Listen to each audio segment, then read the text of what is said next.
Hi, this is Matt from Geeks, Gadgets, and Guns, and you're listening to another fantastic show on the Self-Defense Radio Network. Visit selfdefenseradio.net to check out all the other great shows. Treat every firearm as if it's loaded. Never point a firearm at anything you're not willing to kill or destroy. Keep your finger off the trigger until you are on target and ready to fire. Always be sure of your target and what lies beyond it. Hi, and welcome to the Polite Society podcast, powered by the Firearms Policy Coalition. We're recording this one on Friday, June the 26th, 2020. I'm Paul Lathrop. And I'm Amanda Suffolk. And on tonight's show, we will talk to Reverend Kenn Blanchard about restarting his podcast. You know, the black man with a gun. I'm John Richardson, and we'll talk about truckers working to get concealed carry reciprocity nationwide. I'm Dana Lufer. We'll talk about Minneapolis City Council advancing their plan to disband their police department. I'm Tracy Thronberg, and we'll talk about the ongoing issues for folks living in Maryland who are trying to buy a gun. I'm Gary Doherty, and in one of our DGUs, we have a stalker that made a mistake. So climb aboard. Strap in. And hang on. Episode 547 of the Polite Society podcast starts right now.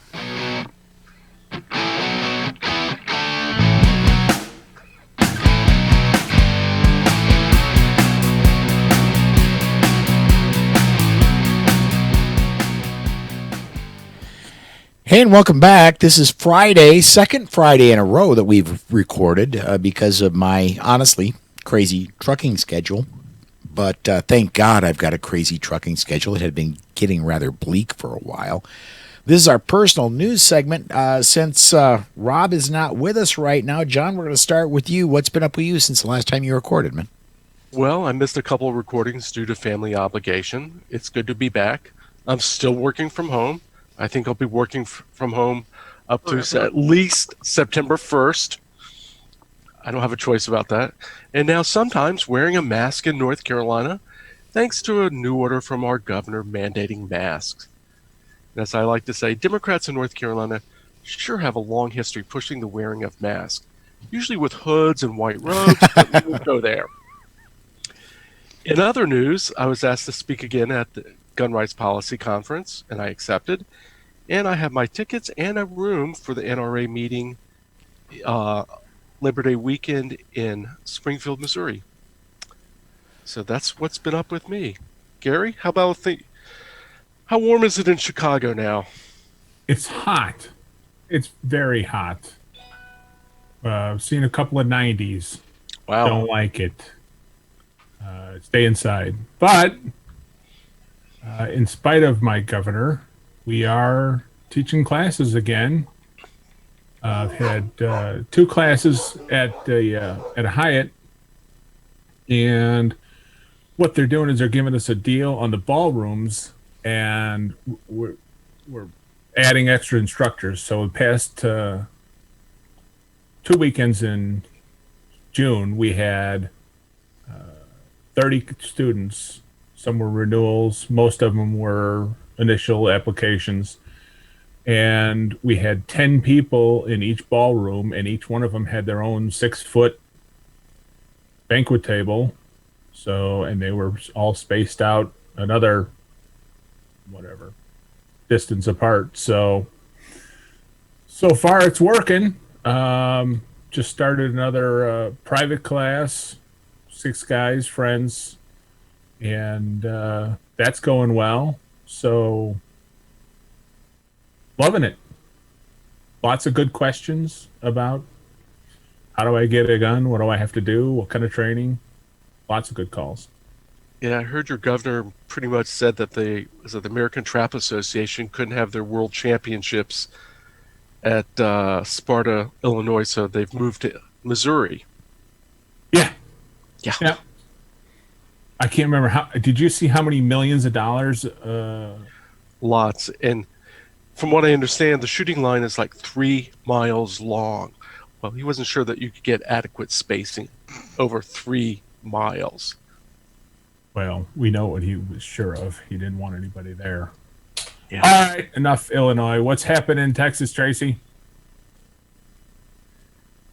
We are getting slammed by coronavirus hard here in Central Texas. I am, like John, am still working at home. I'm doing nothing. I am not teaching any classes. I'm not teaching any lessons. I'm trying not to go anywhere, and I'm trying not to get sick. The governor today shut down at noon. All of the bars got closed down, and starting maybe tomorrow, restaurants have to go back to 50% occupancy. We are now on the 15th straight day of record high numbers of coronaviruses in Travis County, which is where Robin and I live, Bexar County, which is San Antonio, Harris County, which is Houston, Dallas County. So things are kind of sucky for us. So I just get up every day and put on my shorts and t-shirt and my gun and brush my teeth and walk into the dining room and sit down at my computer and go about my new, work routine. So that's that. Rob, what's going on in Louisiana? Life is good. I concealed carry every day. I was on Bill Frady's Lock and Load radio show. I put out a new podcast that Self-Defense Gun Stories with Amanda Suffolk here. I felt very fortunate. Who's next? That'd be me. I too have been carrying every day, continuing my search for new carry gun. Haven't gone to my brother FFL to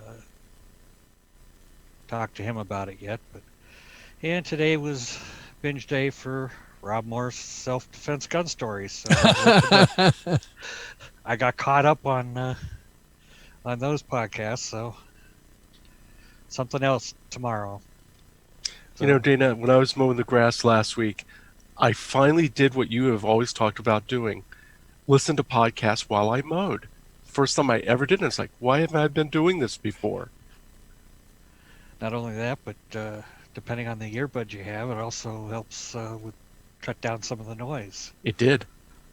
So, Amanda, you've been busy. I understand. Well, yeah, I've been busy. So I've been to Ambassadors Academy, and I'll talk to anybody about it because it was an amazing experience. And then somehow in the middle of this, I turned my everyday carry gun into a single shot. So I just want to say this is the reason why we train and we keep checking our tools and using our tools to make sure that they work when we need them to. So now I'm carrying a Taurus Spectrum. We talked about that a while ago in shows, that the fact that I got them and was testing them out. And so I'm carrying a tiny little gun in sleeveless knotted t-shirts and shorts, trying to make sure that I can conceal and all of that. So I'm learning that the secret to concealed is this shape and kind of like a wrinkle or something in your clothing. So there's this whole line of t-shirts with like a knot or an overlap or something. And it's amazing. It's amazing. Old Navy is your friend. Old Navy sells tons of shirts that are knotted at the waist that I buy. It really is. And it causes your gun to just completely disappear. Poof. That's it. Paul, what's going on with you and Susan? Well, before I get to that, we've already got comments coming on on Facebook. Brent says the riots have died down, so it's time to crank up the Rona again. I'm wondering if maybe the riots didn't have a little bit to do with the. That can't be. Yeah, well, not through the mayor of New York City or the governor of North Carolina. I like the fact that they said one day after the Trump rally, look at that, we've had a spike in numbers. One day. Yeah. Nobody. Suddenly, incubation is not a thing. Got it. Well, as far as me, I had a run down to Kentucky, and along that run, every single state accepted my CCW permit, and so I did not have to do the disarmament dance, and loved every minute of that. And got back. There's going to be Polite Society Podcast Range Day tomorrow here in South Dakota. And then as soon as that wraps, I fly because I got to go back down to Kentucky with another run. I thought you hated to fly. Oh, I'm sorry. Well, I need to engage the warp drive in the truck because this is going to be a really tight one.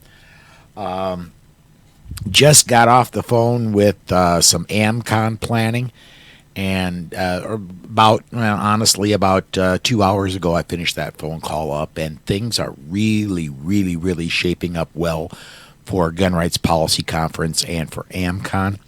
I am getting more and more excited every day because we have got we've got, maybe if we have time later, we'll tell you some of the people that are going to be speaking at AmCon, and I know some of the people that are switched into. I don't know if I can say it yet, but I know some of the people that are speaking at GRPC, and I am super pumped. I cannot wait to get down there, and we're still a little less than 90 days away.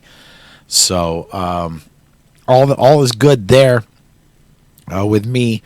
Let's see. Next up is training. I want to mention that if you go to the Complete Combatant page, it's CompleteCombatant.com, there is a one-day training session that's going to happen Wednesday of GRPC week.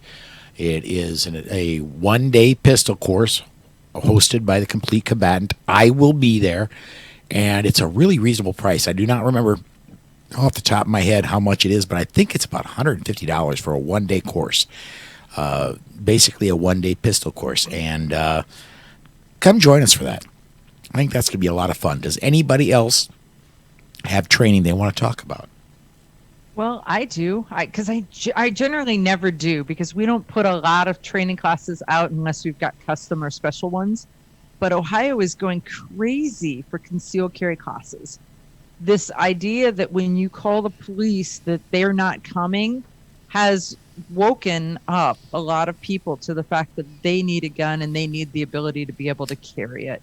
So we kicked off 3 concealed carry classes, and 2 of them are full. So if you're in my area in Ohio, tag me and I will get you the information.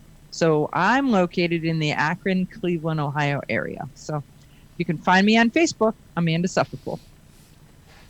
Including there's a fan page, isn't there now?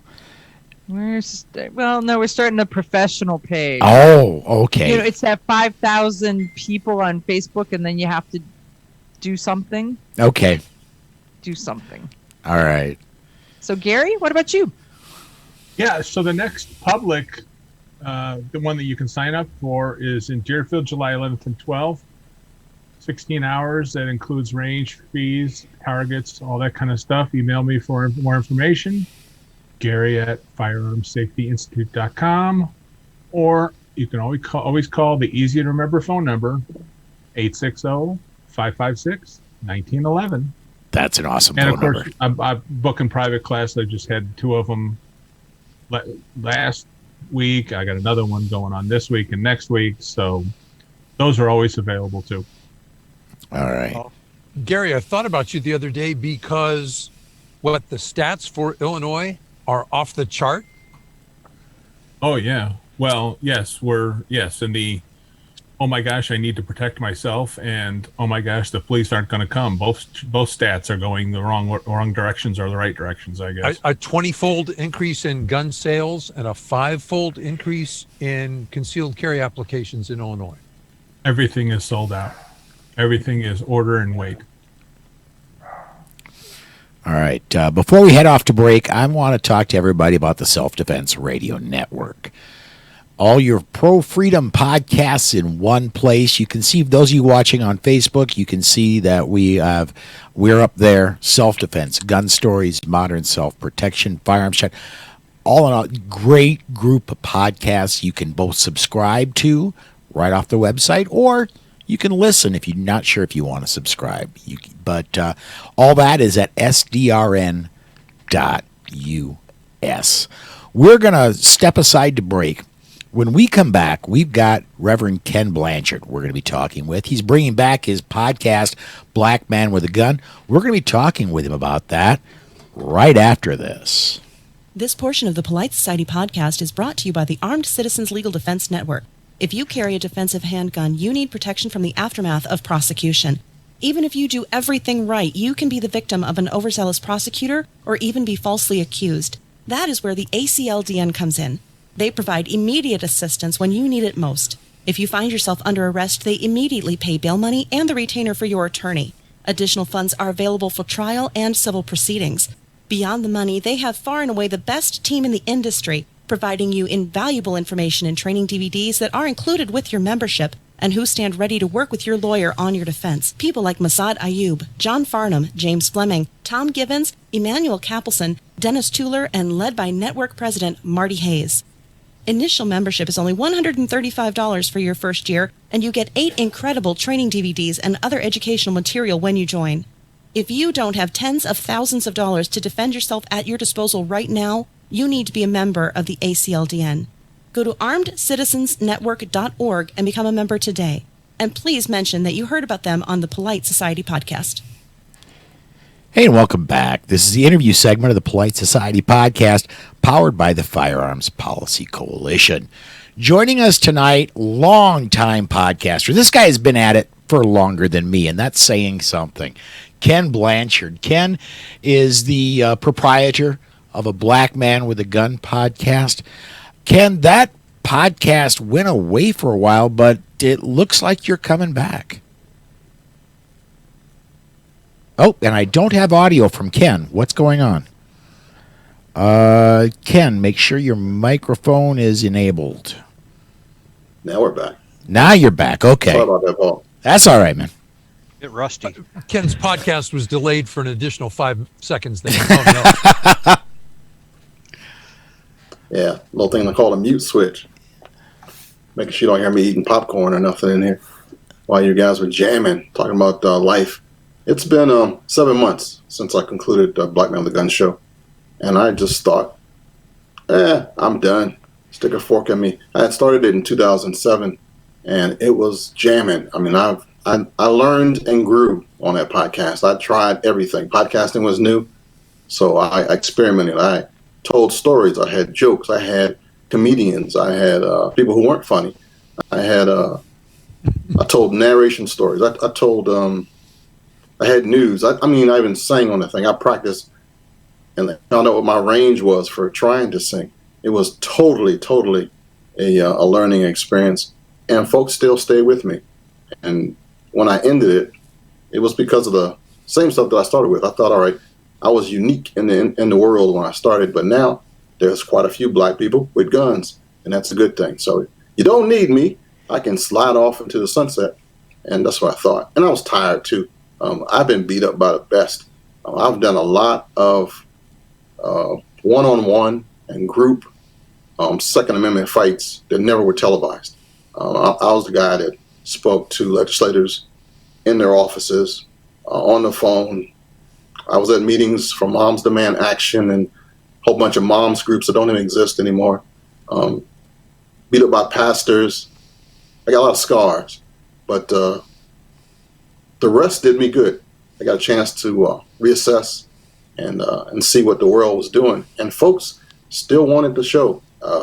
What was funny was the numbers dropped by about half in my absence. They didn't go away. I thought when you stopped broadcasting, people would go away, but I was still having some pretty good numbers. So I thought, all right, people still want to hear me. Let me see if I want to come back. And that kind of started my own little trek of whether I wanted to return or not. Well, dropping by half, your numbers were pretty darn big, so dropping by half, it's a drop, but you still should have had significant listeners. And I didn't value it as much as I should. I was still going to podcast conferences. I was lecturing. I was teaching new podcasters how to do things. I was pretty big in like Podfest and podcast movement and all the international stuff that's going on. And in that realm, that's when I saw that, okay, my numbers are all right. But it was more about what I was doing to the community. That part I liked more than anything else. I was the calming voice when people needed I said crazy stuff that made me human. So people would call me afterwards.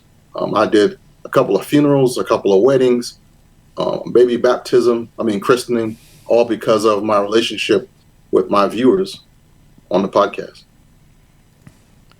We're starting to get already listener feedback from you. Kevin, first of all, said happy birthday, Ken, and I forgot to mention, happy birthday, man. This is what, 140 of them, 150 somewhere in there. Oh. I'm looking good for my age too. And then he also says, we need you, Kenn Blanchard. There's a lot of people that missed having your show out. And I didn't think that was even real until I started seeing it more than once. I thought, okay, maybe there's something to that. You guys are just too nice. This is Ken, this is cool, though. Go ahead, big guy. Ken, as you were doing your show, you were building an audience, and all of a sudden, the number of people who need to hear your show exploded. They don't. Yes.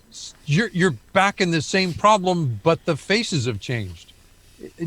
Knowing what you know now, are you going to change your approach? How do you change your outreach? What's funny is that all the work I have to do is internal. I have to undo all my negative programming. If you bang on a wall for a long time, you're going to get calluses and hurts and pains, and you don't even know that one more punch and you'll go through. But if you stop before you get the breakthrough, and that's where I am. So I look back in these 7 months and watched hundreds of younger activists, younger people who met me at rallies, who treated me like Elvis, I almost cried at the Second Amendment thing here in D.C. I just kind of stumbled in there, and the love was ridiculous. The seeds have been planted.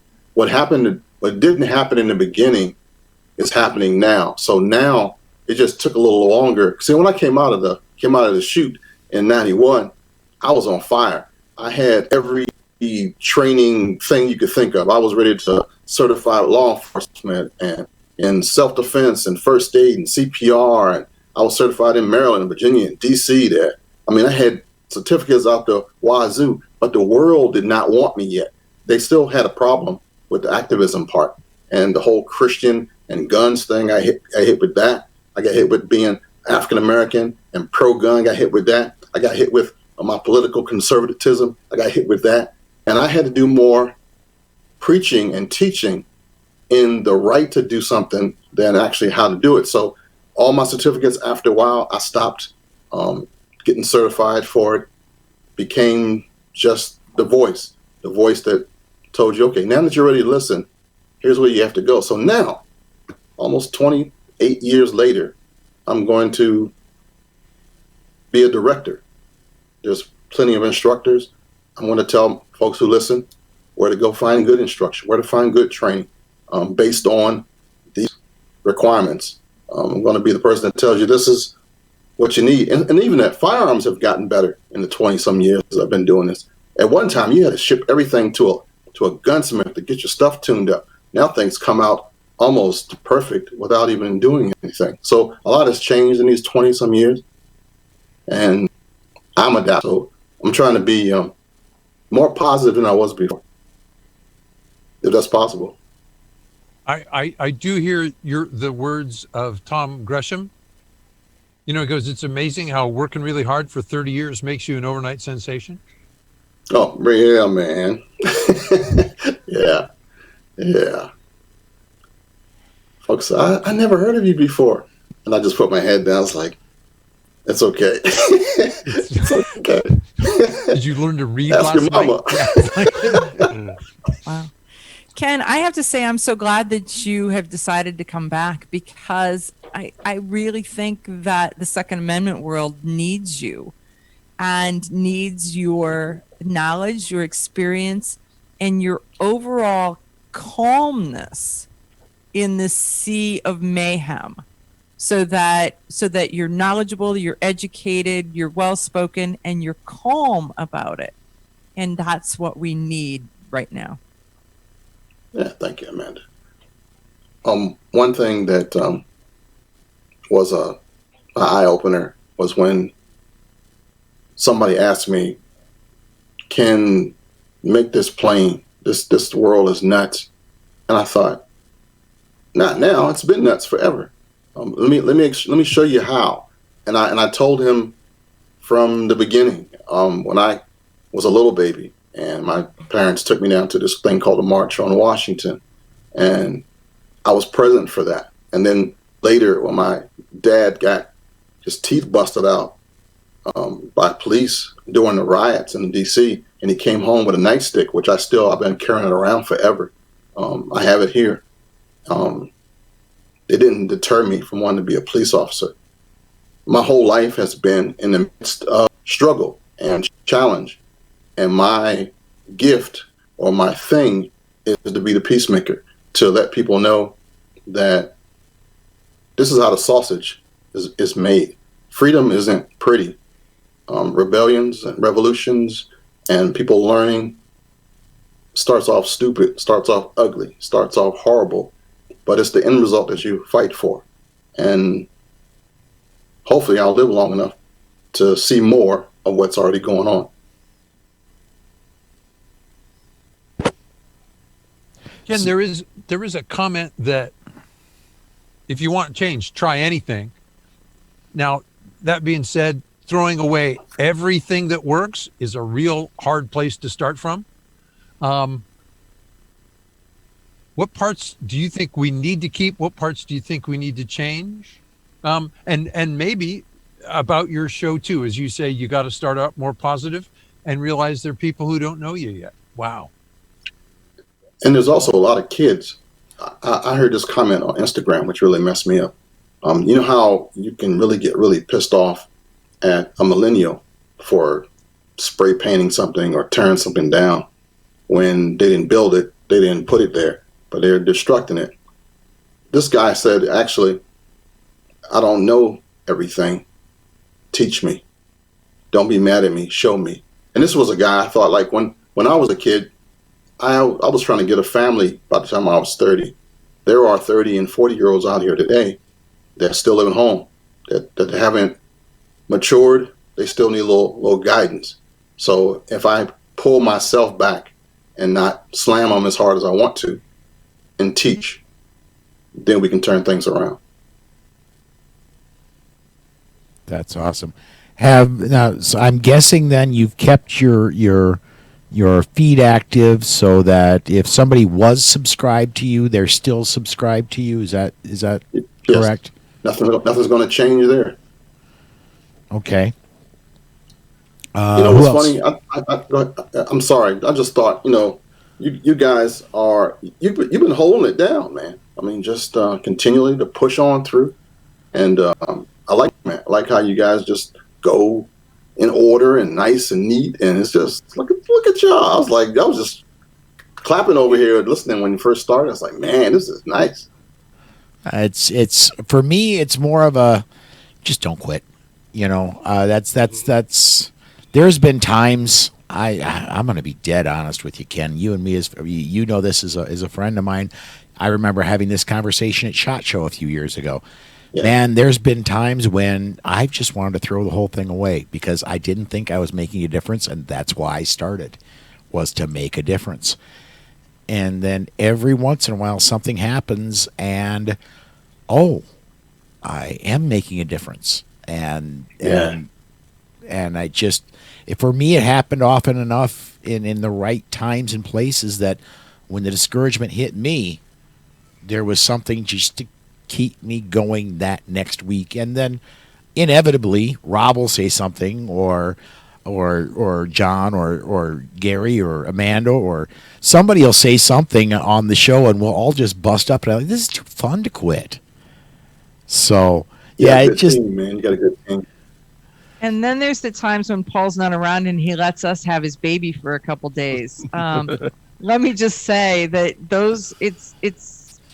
it's not a good cake recipe when we're done with it. We love you, Paul. We love you. The inmates running the asylum. Oh yeah, we're like, and we'll apologize in the middle of the show for whoever's editing it. Yeah, guess who that is? Just saying.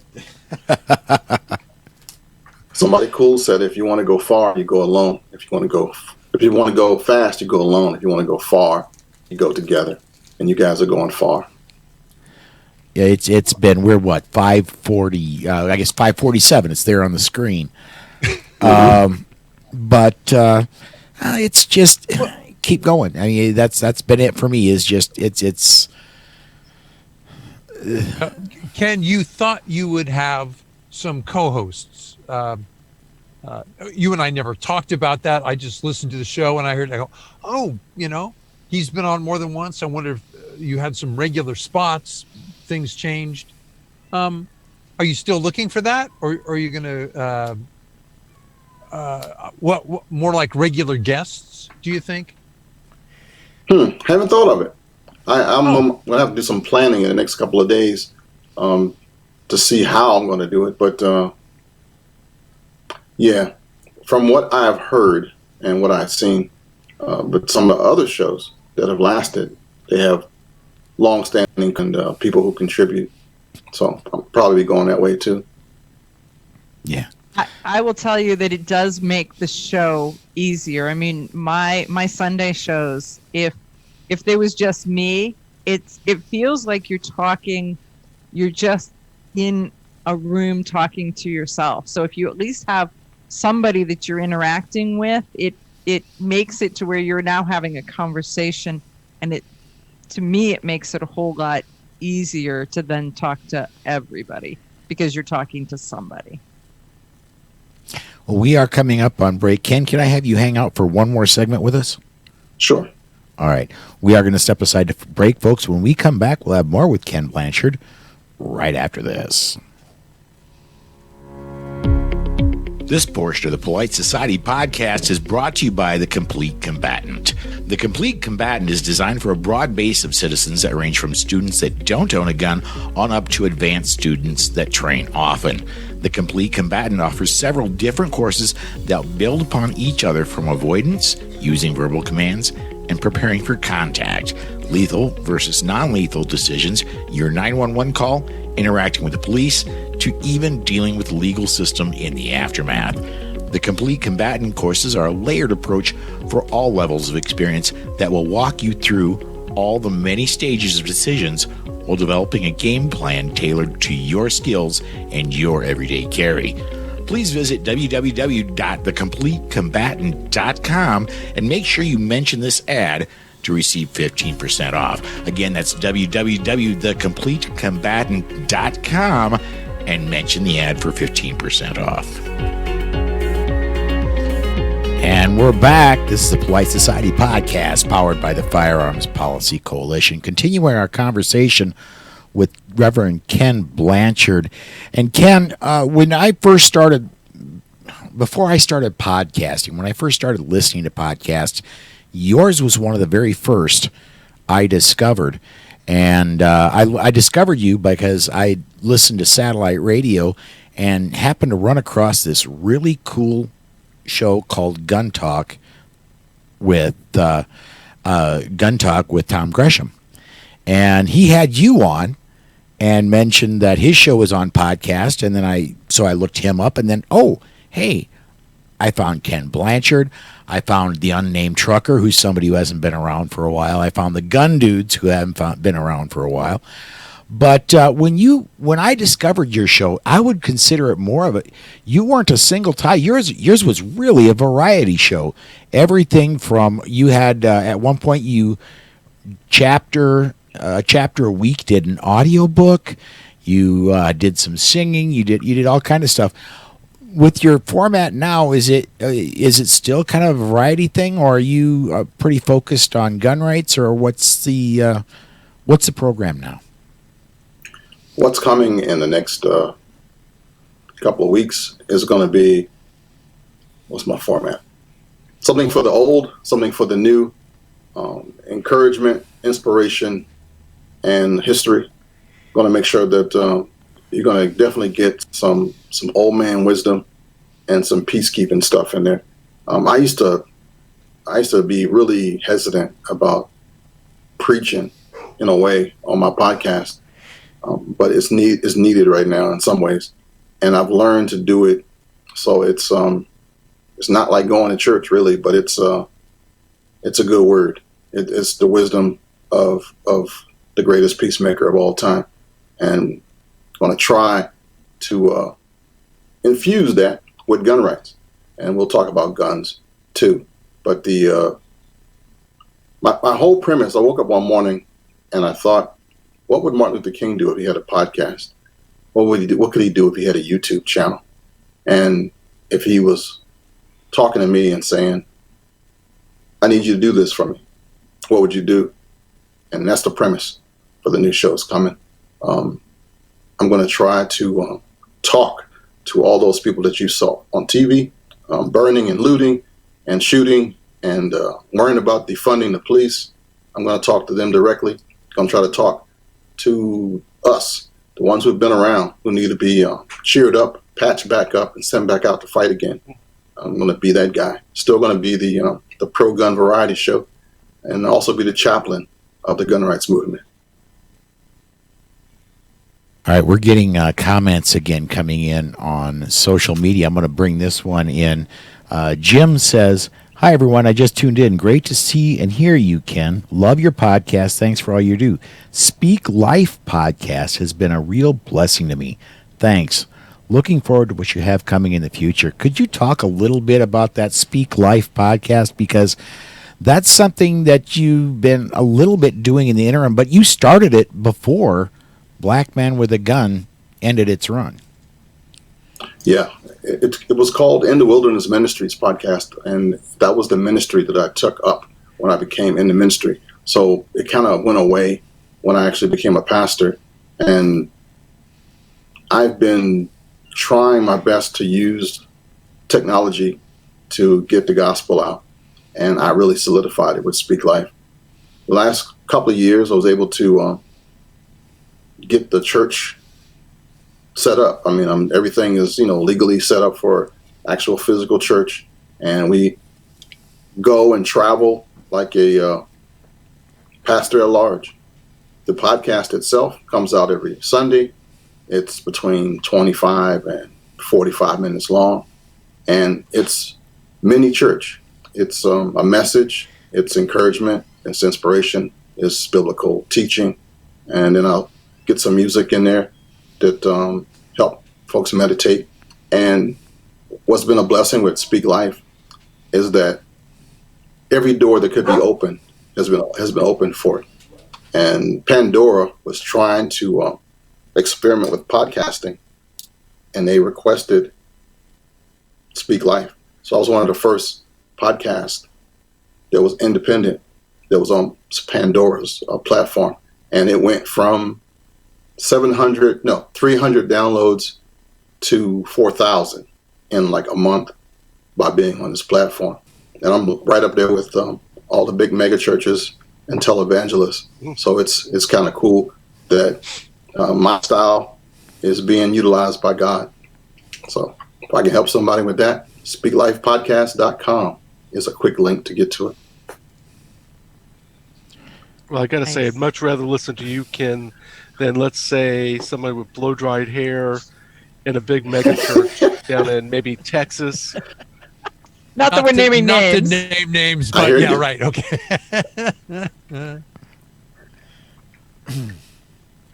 Wowza. Well, Ken, like us,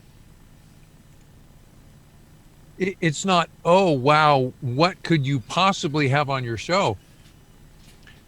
You look in the news and you go, okay, now I have to tell somebody no, because there are all these people I'd like to have on the show because of what they've done and the things they have to say about what's happened just within the last few weeks. What do you mean by that? I need to define that a little bit better for me. Remember the Black Gun Club you started, and now they're sprouting up and people are coming to all kinds, not the way you thought, not the way I thought. Wow, here it is. What was revolutionary, now we're in the time where, whoa, like it or not, here it comes. And yet they don't all know the history of what came before. For a long time, you were a voice speaking to black gun owners, and there weren't many, and now there are many more, and just keeping track of what everybody's saying could fill a couple podcasts.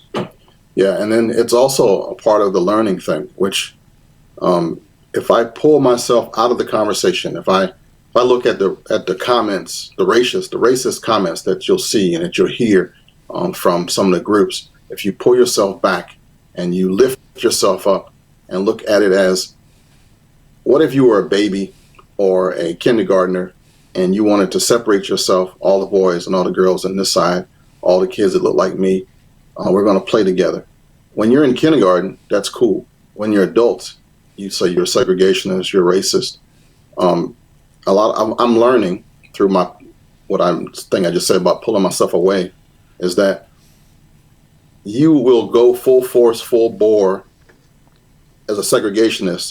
I want an all black club. I don't want nobody in here that don't look like me. That's when you're just starting out. But as you grow and as you learn that the world is bigger than your group, and you want to become a part of the rest of the world, that your tactics and your segregation and stuff is not going to help anybody, then you have to more inclusive. You'll grow just in kindergarten that you have to talk to this kid and this kid over here. But we are at the infancy of so many different things that people are immature and have their own, they are all full bore for what they believe, but it's still small thinking. And once they get to the larger thing, then they'll catch up. But nobody really wants to. And it even goes for the who have a lot, have always had a lot. And now they see this stuff as being terrible and horrible. It's the same as if your kid fell down or did something stupid. You gave him a break. It goes both ways. Sometimes the person who has a lot can't see the person who didn't have a lot, all their issues, and it goes back and forth. And my job as now the self-proclaimed ambassador of this thing is to find that middle road, to show both sides. This is why this person is thinking this way. This is why this person is acting this way. You guys can still win if you come together. Gotcha. I think over the years listening to you, I've really gotten a lot from when you've gone into the history of gun control and going back to Reconstruction and such. And that's really brought a lot. And I think that needs to continue because we've got all these people wanting to tear down statues, and the Emancipation statue in Washington with Lincoln and the freed slave, they don't realize that was paid by former slaves. That was paid for by former slaves. And I think that you need to continue because people don't understand where the 2A comes from for everybody, not just... Yeah, I agree with you. I still get mad when like little kids write on the wall with a crayon. You know that's not the best place for that crayon. And somebody just recently put some markings on Stevie Ray Vaughan's statue in Austin, Texas, which is sacrilegious to me. Had nothing to do with the Second Amendment or with anything. As a lover of the blues and Stevie Ray Vaughan, when I saw that got me more pissed off than you know. So it was me. You and I were messaging back and forth on Facebook about that. When I said something about we're earlier in the week when you asked where everybody on Facebook was from, and I said Austin, Texas, and you were like SRV, and I'm like RIP. Yes. yes. That was it. Myself from the Motor City. Oh yeah. Yeah, y'all got a cool panel here. Oh yeah. The Polite Society is we have a very jamming, diverse man. panel. Yes. Yeah, that's the panel. Honestly, I mean, Ken, like I said, you and I have known each other since I very, very first started doing this. The panel is what saved my show. I went about trying to get people that were smarter than I am to come on the air with me so I didn't sound like, an idiot. And every person that I have that comes on the show, not everybody makes it every week. There's a couple people that aren't here this week, but every person that's on the show, I consider at least my equal mentally. And man, they make me sound good. Yeah, can't have a society with one person. All right, so let's. We're coming up, but we only got a couple minutes left. Let's go. If somebody is looking for either the Speak Life podcast or the Black Man with a Gun podcast, they can get to both of them by going to, I think, blackmanwithagun.com, right? Yes, sir. I finally got smart and tried to consolidate some of my stuff and put it all there. You'll also find a motorcycle podcast for a bike I don't even own yet.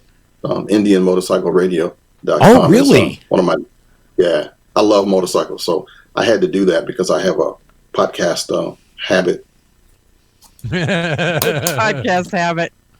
So, well, did you hear the story of what Paul is doing? Did you hear what Paul is doing with that riding to GRPC doing the Iron Butt Challenge? No. Yeah, I'm gonna. Yeah.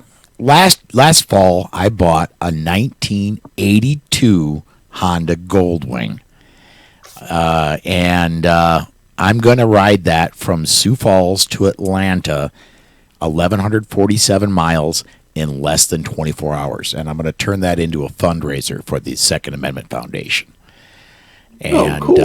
Then I'm going to take a day off, get some training with our good friends at the Complete Combatant down in Atlanta on Wednesday, and then Thursday I'm going from Atlanta with as many people that can ride with me as want to.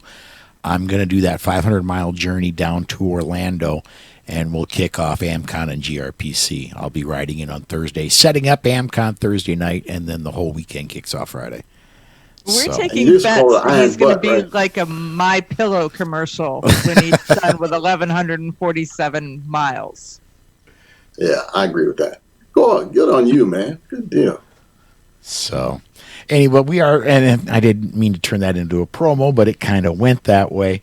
And now I feel old because I look over at social media before we go away. I'm going to pop this over just so everybody can see how old I am.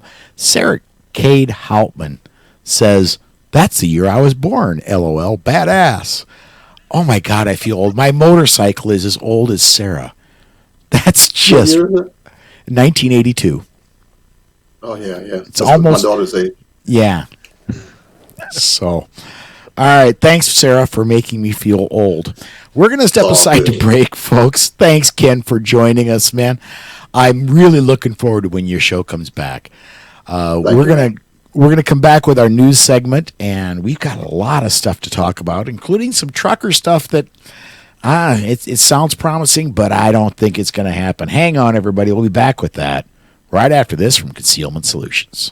This portion of the Polite Society podcast is brought to you by Concealment Solutions. Jason Christensen makes the most comfortable inside the waistband holster on the market, bar none. The Black Mamba. Some of the other products offered are the Sidewinder outside the waistband holster and Python gun belts. Every product that Concealment Solutions makes has unsurpassed craftsmanship that shows in the fit and finish of the product. Visit concealmentsolutions.com to view all of the products available, and you can get 10% off your order when you enter the promo code POLITICS in the promo code box at checkout. That's concealmentsolutions.com.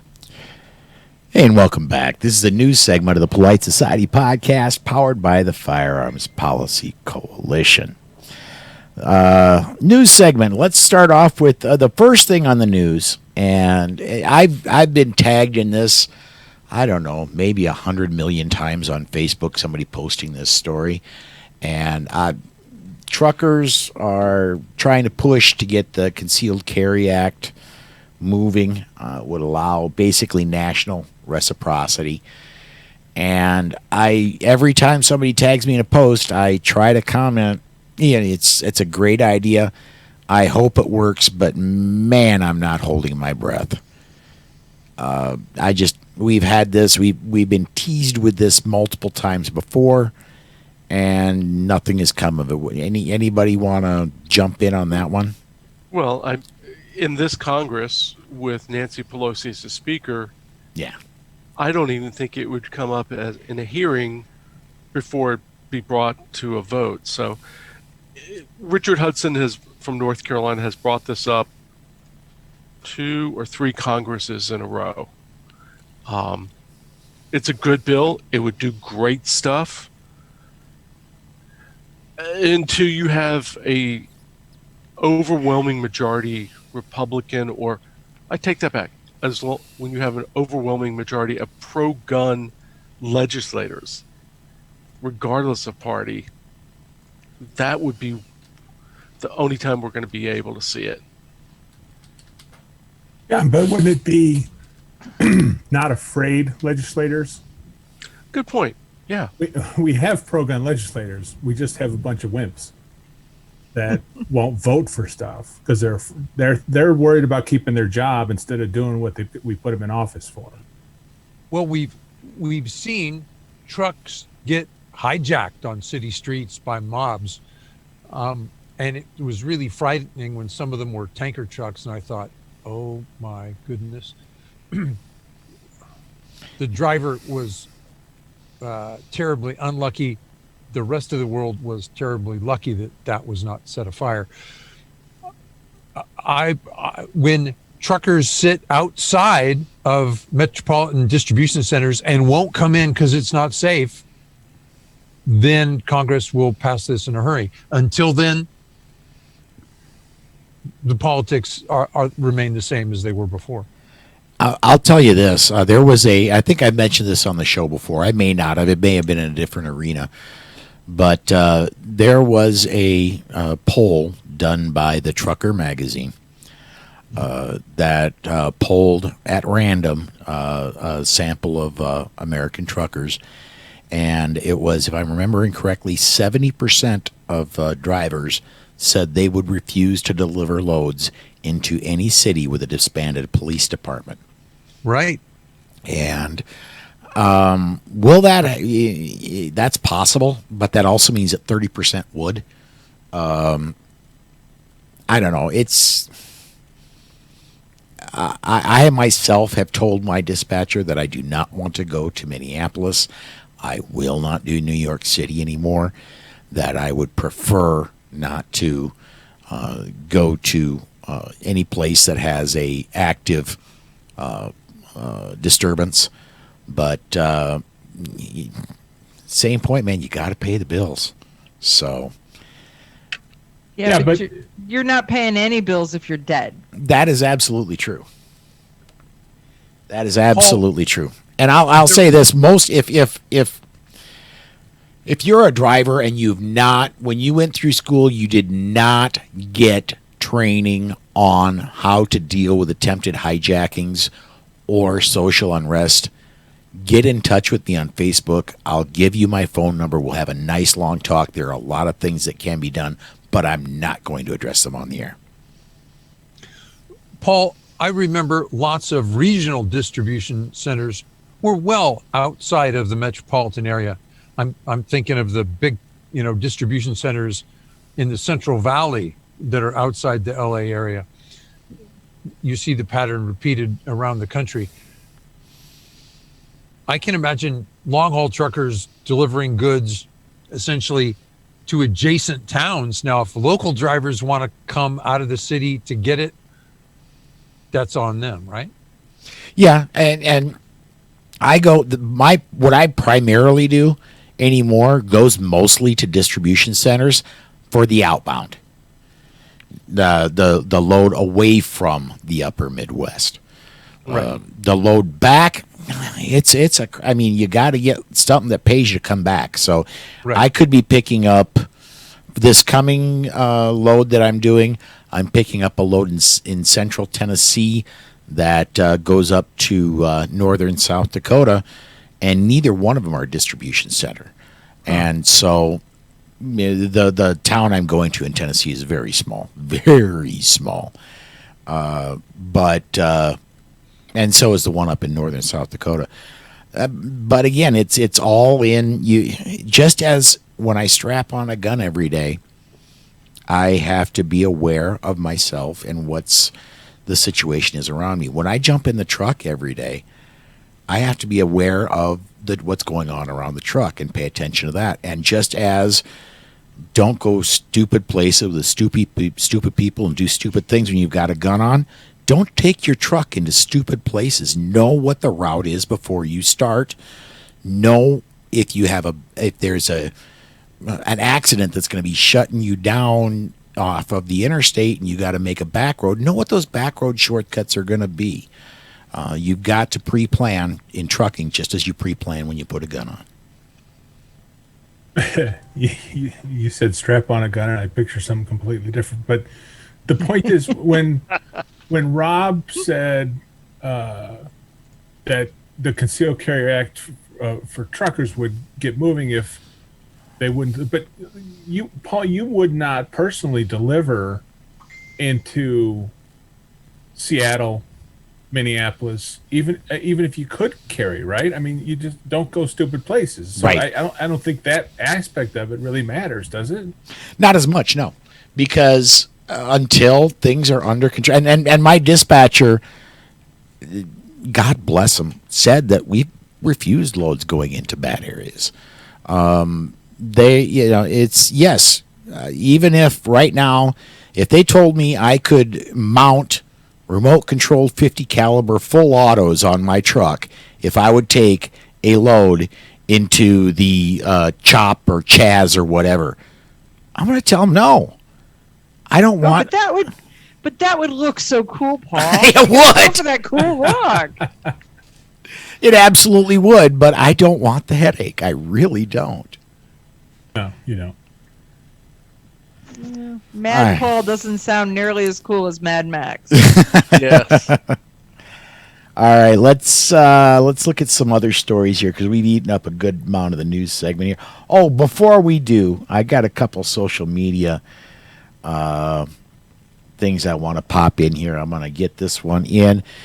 This one says from Charlie, Paul, can you share a link for your Iron Bike fundraiser for the GRPC 2020 ride? Rumor is you get a T-shirt for contributing for $50 contribution U.S. Asking for friends. Charlie, how perceptive you are.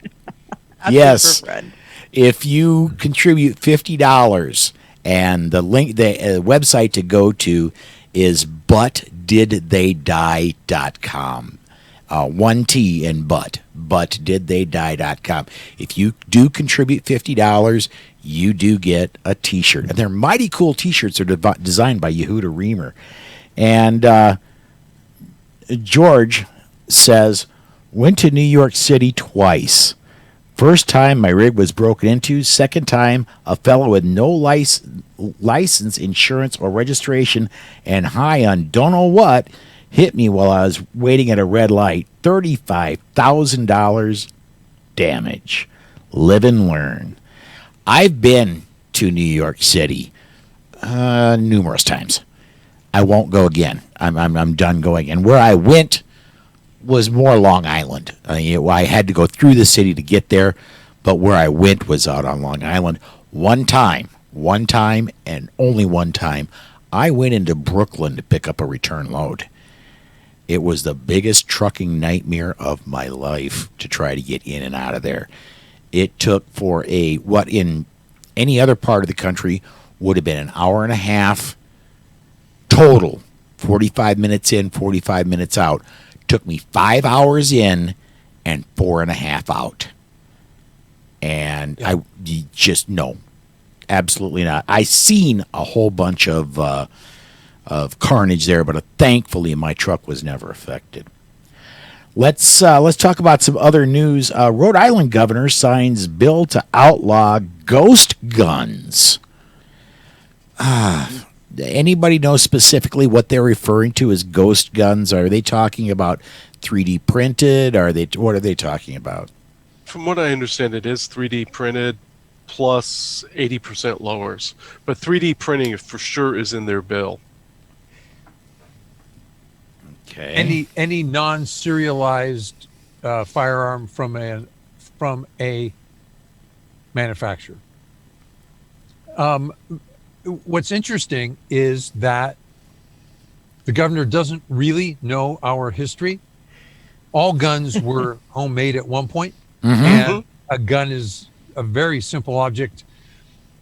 This is posturing to beat up on the gun culture, and most voters won't recognize that. Yeah, it says it illegal to manufacture, import, sell, ship, deliver, possess, transfer, or receive any firearm that is made from plastic, fiberglass, or a 3D printing process. But if they're going after non-serialized, does that mean that any gun manufactured before 1968 Ooh, good point. potentially Good point. is also scooped up in this? I have a Savage Model 304A 3030 bolt action that is non-serialized. Is that illegal now there? Sarah says, quick, outlaw bars of aluminum. Well, if you think about plastic, isn't polymer a plastic? Bingo. Bingo. Yep. So they're going to all the cop guns are illegal now. They're going to scoop up all kinds of other things where people are like, yes, it's because of those 3D printed guns that people can have guns like this, and not understand that they've just now made all Glocks illegal. They've just now made any of the polymer grip guns. Any gun, well, not any gun, but majority of the guns manufactured before 1968, which are not serialized. Though some companies they didn't have unique serial numbers, but they had serial numbers. You know, so some, it's, somebody's going to stop it, because otherwise they can get it through without understanding what does it really mean. What did they just do? Okay, Amanda, it's an election year. This bill produces nice press releases for the anti-gun crowd and the media that supports them. It grossly infringes human rights of honest citizens, and to quote Paul Lathrop, or to misquote Paul Lathrop, but do they care? Because here, you guys can worry about that when you sue me in court, and the U.S. Supreme Court will never touch it. It's a freebie for them. Yeah, they can't be wrong. They can't lose. I mean, because if it doesn't pass, it doesn't pass. But it's a lot of PR. If it does pass, then they've just eroded 50% of the Second Amendment. Tracy, you were going for something? I was talking to Scott. Sorry. I want to bring up one news story that's not in our show notes, and it's not guns, but it is absolutely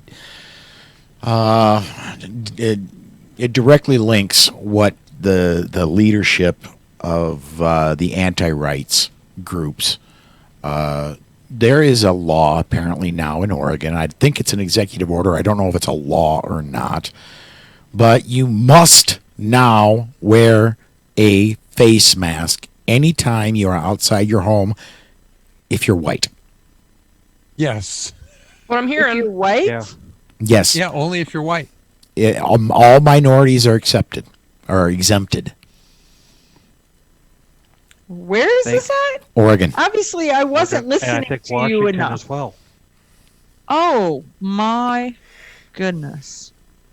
Yeah, because they don't want anybody who's a minority to feel oppressed, so it only applies to white people. That just, I am a member of a minority. I'm a white male. I'm less than 50% of the population. Therefore, I'm a minority, right? Tracy, you're a white woman. You're less than 50% of the population. You're in a minority. I'm so jaded right now. And I don't want to call it Democrats, because there are Democrats that are on our side on a lot of things. But that's the anti-rights movement right there. We're going to control every little bit of your life, and it's okay for us to be racist because that's a racist law. But you better not be. Right. don't know if they're on our side for a lot of things. They are on our side for some things. All right. I do think we're going to go ahead and set news aside there because we're coming up right on the 15-minute mark. We are going to step aside to break, and we've got a great DGU segment coming up. So we're going to hear from the Firearms Safety Institute, and we'll be right back right after that. Firearm Safety Institute is one of Northwest Illinois' premier firearm training companies. They provide superior firearm training to all levels of shooters. Gary Doherty has been a trainer and concealed weapons permit holder for many years. While living in Nevada, he carried legally and has the experience to train you to do the same. Firearms Safety Institute offers a wide range of courses designed to meet the personal needs of both seasoned shooters and those that are new to the world of firearms. If you are looking to apply for the Illinois Concealed Carry License, Firearms Safety Institute can provide you with the professional training that meets the state's requirements. Gary accommodates classes of all sizes and can provide individualized instruction if that is your personal preference. He's happy to work with you and your friends to arrange private classes and will come to your location and work around your schedule. If you would like to get your Illinois CCW or increase your firearm knowledge or skills, go to firearmsafetyinstitute.com to start the conversation. Mention the Polite Society podcast and receive a 10% discount on your training. Remember, that's firearmsafetyinstitute.com. Get your Illinois CCW today. Now, before we get into the DGU segment, by the way, welcome back to the Polite Society podcast, powered by the Firearms Policy Coalition. Gary, wasn't there a website, something like pogoshirt.com, that had shirts for the network and our show and a bunch of other shows? Talk about that for just a few seconds, would you? Well, I mean, we came up with Pogo on the show, and I going into GRPC in Chicago, and I thought that should be on a shirt. And I said, well, wait a minute, I should put it on a shirt. So I did, and it's available. I named the website after it, pogoshirt.com. And like you said, we have the Polite Society podcast. We have several different designs of their shirt. Several of the shows that are on the network have shirts listed there, and all sizes, even for the big folks. And check it out. Awesome. Well, to start our DGU segment, these discussions are not legal advice. Some of us are trainers, but this is not formal training, and you need formal training. The defensive gun use segment is intended as information, not as training. As always, the opinions of the hosts are only their own opinions and not those of any sponsors or other affiliations.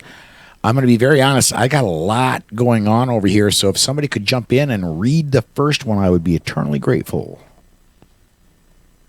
You don't mind, I'll jump in. Let's do it. Recently, a 28-year-old stalker broke into a woman's home by kicking down the woman's door. This woman was prepared. She grabbed her registered 9mm pistol and hid it in her waistband. She grabbed her phone and attempted to dial 911. The intruder took the phone from her and smashed it. He then began kicking her, stomping on her, and punching her in the face. The attacker went to close the door so he could, quote, assault her without interruption. That's when she took the opportunity to shoot him. Now, for a warning shot, her aim wasn't very good. She hit him. To defend herself, it was only a mediocre hit. Her attacker returned, and the two struggled for the gun. She did manage to remove the magazine, and without the magazine in the firearm, it was inoperative. The attacker eventually got possession of the gun, and he hit the victim with it. He then attempted to shoot her with the gun, but thankfully the gun was inoperable. He fled the home with both her gun and her phone. The phone was found in a nearby dumpster, but the gun has not been found. The victim got her son and went to a neighbor's home for help. Johnston police were dispatched for a report of a man with a gunshot wound. Of course, he was found seeking medical attention. Both the suspect and the victim were treated for their injuries. The stalker went to the Cambria County Prison to await arraignment. Paul, having the magazine out won't stop all guns, will it? Right. No.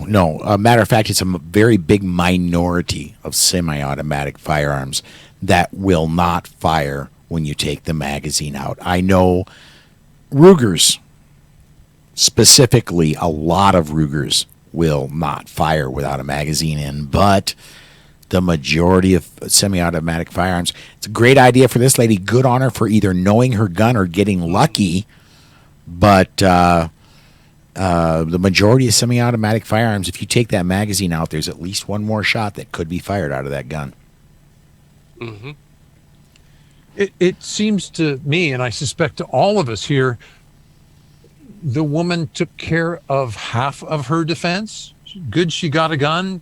I wish she'd gotten more training. Amanda, you must see people like this amongst your students all the time. They bought a gun and think they're done. Well, there's a lot of people who buy a gun, take a class, and if they could just buy enough ammunition to fill that gun and never have to mess around with pesky, 50 bullets or 25 bullets, or if I just could have 6 or 7, that would be great. But what if I buy a box of 8? Exactly. Yeah. Exactly.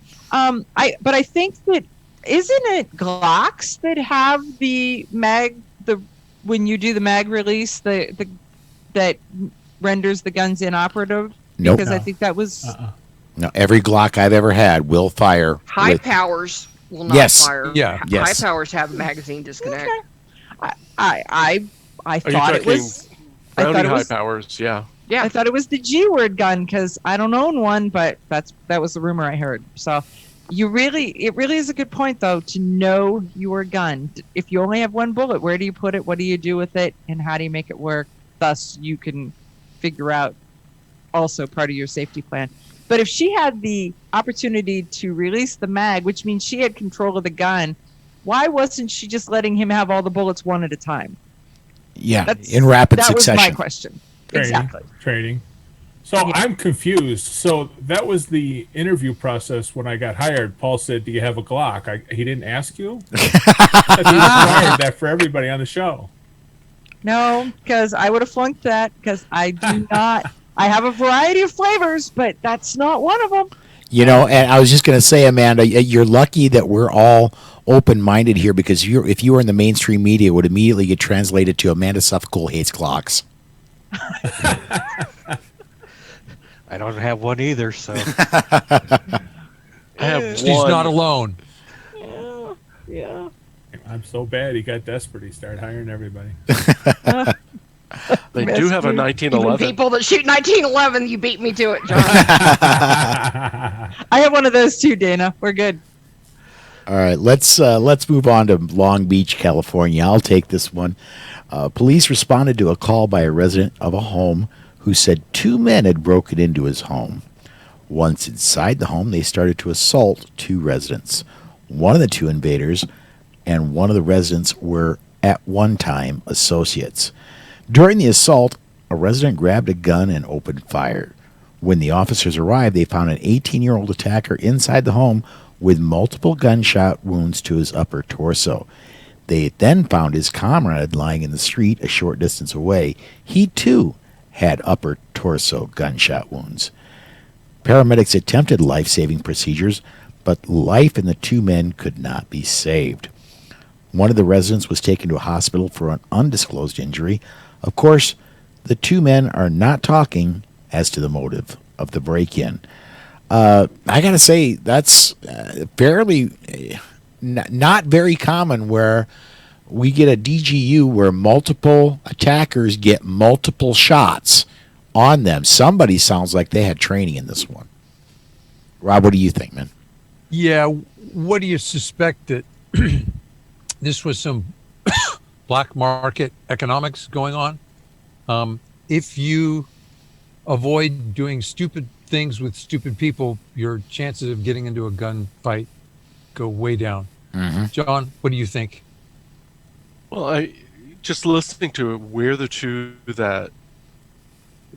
attackers got shot, the upper torso goes to the point where you hit somebody really does make a difference.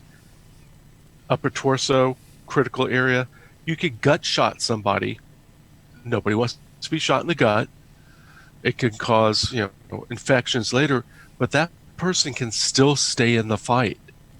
So you really need to concentrate your training on hitting the golden triangle or a headshot. Yep. Before we take off and move on here, I want to bring up, we have a comment on social media. Brent says that Taurus G2 might just have a mag disconnect. So, let's see if there's anything else up on social media. Nope. That's pretty much it. So, I do want to mention that we're just about out of time, so we're going to go ahead and step to break. When we come back, we'll talk about blog posts and we'll close the show out.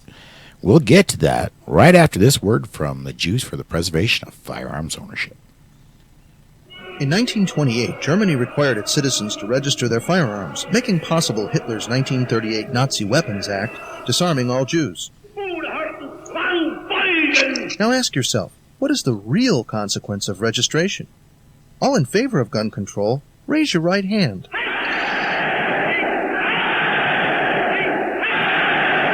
Brought to you by Jews for the Preservation of Firearms Ownership, America's aggressive civil rights organization. JPFO.org.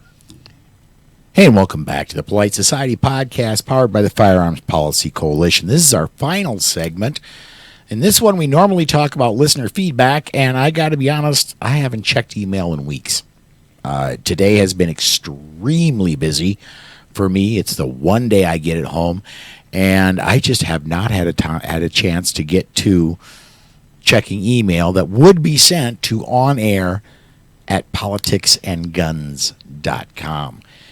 If you do want to connect with us, the best way to do it is watch our live Facebook videos. I usually give a couple hours notice before we put them up, and come join us, watch the show, and comment as many people have done today. And it's so much more immediate and so much more fun. So do that, and if you do want to email us, do it at onair@politicsandguns.com. And I promise you, on one of these next couple shows, we'll get any emails that have come in, and we'll get them right on the air. Rob, man, what's been going on over at Slowfax, bud?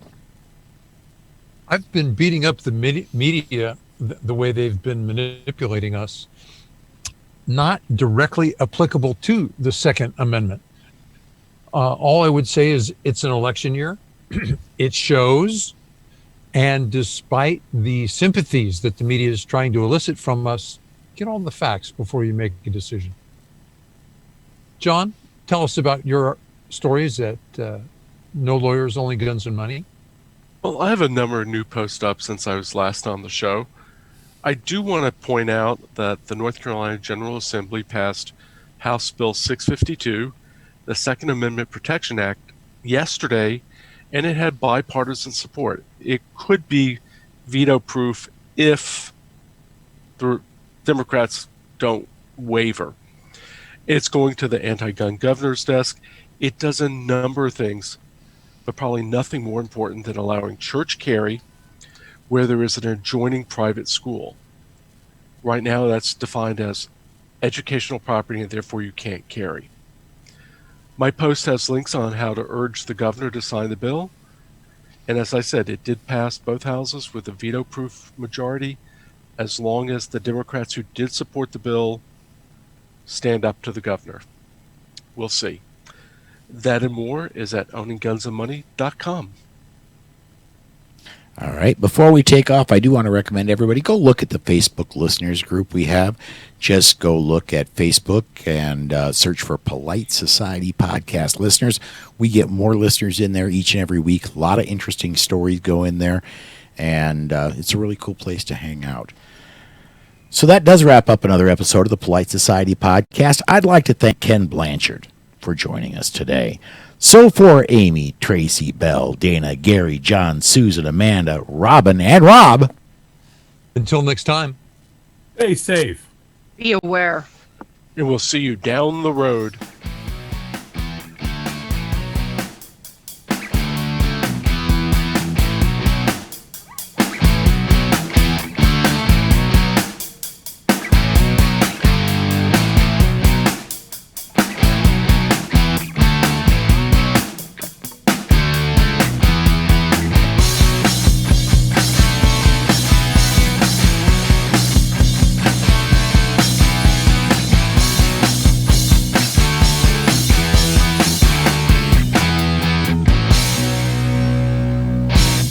The views and opinions on the show you just heard are those of the host and the guest and are not necessarily the views of any sponsors or other affiliations. But hey, not everyone is as smart as we are.